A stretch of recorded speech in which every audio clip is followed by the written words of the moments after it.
Hi, it's Kyle from Bitewing Games, and today we're doing a quick overview how to play of SILOS. This isn't going to be a full how to play with all the setup and every single detail, but for now let's just look at SILOS in a nutshell. SILOS is a game of area majority. You're aliens trying to abduct humans, or even better, cows. The board is a map of the town. The UFO will move around the board. The player with majority at that location gains the cow. The second majority gains a human. Once you collect all 4 different humans, you'll turn them in for a power token. Collect 5 power tokens to win the game. And cows are wild, so they can take the place of any or all humans when collecting power tokens.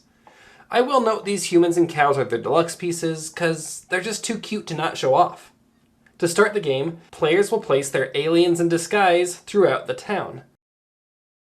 On your turn, you can move up to 2 spaces following the roads. 1 figure can move 2 spaces, or 2 figures can move 1 space each.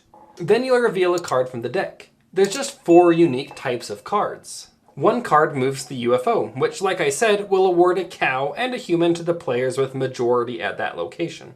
Another card will let each player draw 1 human from the bag.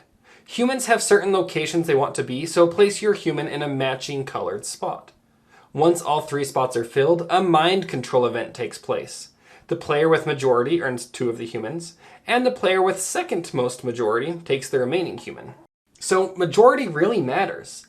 Each of your figures counts as 1 influence at each location, except your leader. The leader counts as 1.5 influence, so that can be a nice tiebreaker.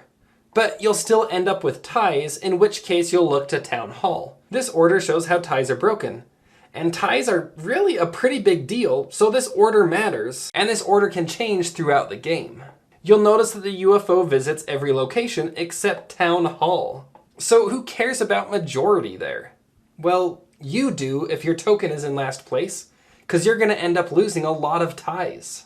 In addition to awarding cows and humans, each location also has a special power, and the player with majority gets the benefit. So what's the benefit of having majority at Town Hall if there's no cows or humans there? Well, when it gets activated, you'll rearrange the order based on majority. So you can move from last to first when it comes to breaking ties if you have majority here.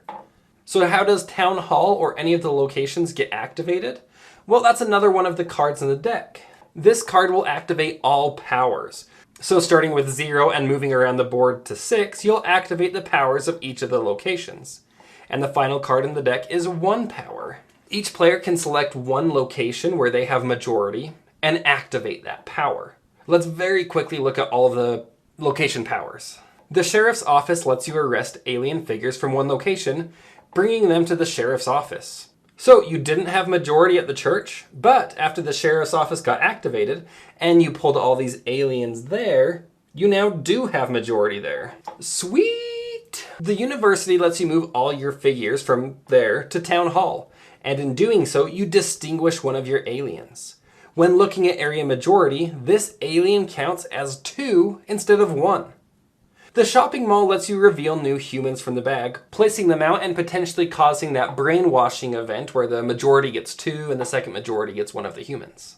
The news station lets you exchange any 3 figures for a token. So instead of needing 4 different humans, you can turn in multiple of the same. The church lets you take a human from another player, snatching it up. And the bus station lets you rearrange your figures on a board so you can place them wherever you want. Alright, so on your turn you're going to move up to 2 spaces and then you're going to reveal a card. And it's not just dumb luck of let's see what card comes. You'll know exactly how many cards there are of what type. So it's all about probability and knowing what cards may come next and making sure that you control the right areas at the right times.